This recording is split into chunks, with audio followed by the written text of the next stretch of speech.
स्वादिष्ट रेसिपी 503 मध्ये आपलं स्वागत। आजची रेसिपी आहे अशक्त व्यक्तींसाठी सशक्त संजीवनी। आज आपण म्हणजे ती संजीवनी म्हणजे बीट ज्यूस आहेत। गाजर घेतले, 2 बीट घेतलेत, 1 टमाटा घेतलाय। इथं तुम्ही आवळा घेऊ शकता, माझ्याकडे आवळा नाही आहे। 1 इंच आलं घेतलं, आलं फक्त 1 इंचच घ्या, जास्त घेऊ नका। आणि 1 कोथिंबीरचं पान घ्या, साधारण 1च दांडी घ्या।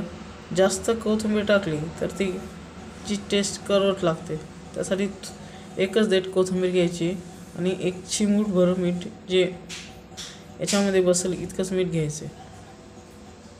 तर आपण आता हे धुवून किसून घेऊया। तुम्ही बघू शकता इथे टमाटा, गाजर, बीट सगळं किसून घेतले। इथं आलं घेतले आणि थोडीशी दळताना कोथिंबीर घेणार। हे सगळं आपण मिक्सरमधून काढून घेऊ। तुम्ही बघू शकता इथे आपलं गाजर, बीट सगळं दळून तयार झाले। आता आपण हा रस गाळून घेऊया। साधारण अशा पद्धतीने चाळणी आणि या चाळणीत आपण गाळून घेऊया।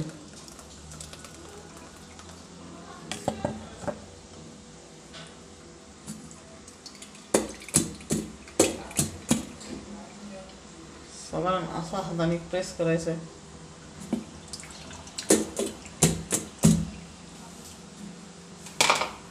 किंवा तुमच्याकडे सुती कापड असेल तर त्याने तुम्ही गाळू शकता।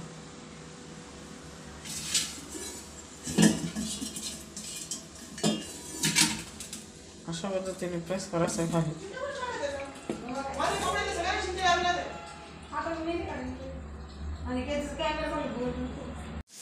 तुम्ही बघू शकता इथला आपला बीट, गाजर, टमाटा याचा ज्यूस तयार आहे। तुम्ही हप्त्यातून 3दा घेतला तरी चालेल। हा ज्यूस स्टोर करून ठेवू नका, प्यायल्यानंतर 5 ते 7 मिनिटातच संपवा। अशक्त व्यक्तींसाठी किंवा ज्यांना ब्लड कमी, हा अशांसाठी आहे। अशा पद्धतीने आपला हा ज्यूस रेडी आहे। तुम्हाला हा व्हिडिओ आवडला तर लाईक करा, शेअर करा, चॅनलला सबस्क्राईब करा। थँक्यू।